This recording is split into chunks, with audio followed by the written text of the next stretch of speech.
如果你经常使用 Houdini， 一定经常接触过造波偏移吧？你可能尝试过用它制作类似这样的河流效果。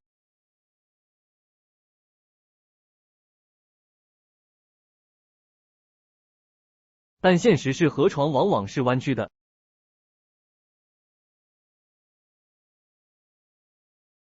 可能很多人到这里就会放弃使用造波偏移。而如你所见，我的这个效果也是用造波偏移制作的。那么今天我就将分享下这种效果的制作思路。通过这个案例，也许能加强刚入门的小伙伴对 Houdini 造波工作原理的理解。首先，我们需要一条或多条可以代表河流流向的路径。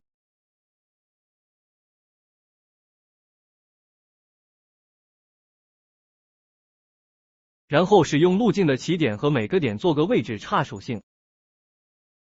先不用管这是为什么，看下去你会明白的。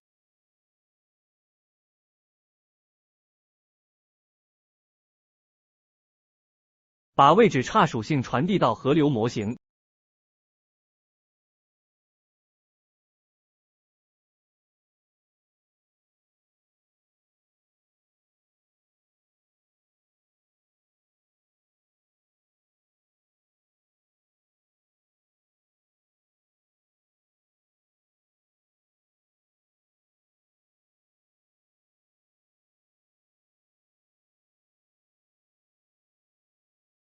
做个最简单的造波偏移测试。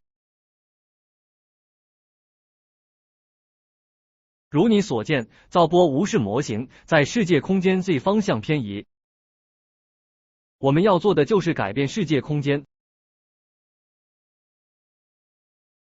将位置差加进来后再去采样造波。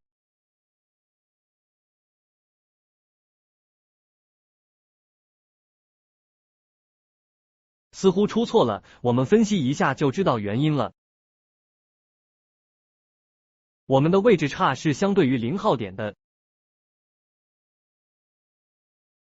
因为这个案例中河流弯曲都可以理解为相对于0号点在 x、y 两个轴向的偏差，那么我们只需要将 z 轴的偏差抹去就行了。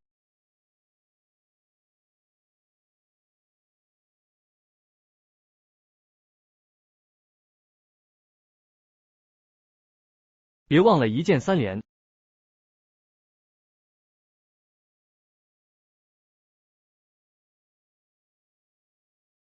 成了。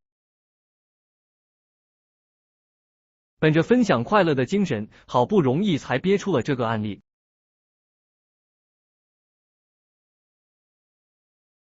谢谢观看。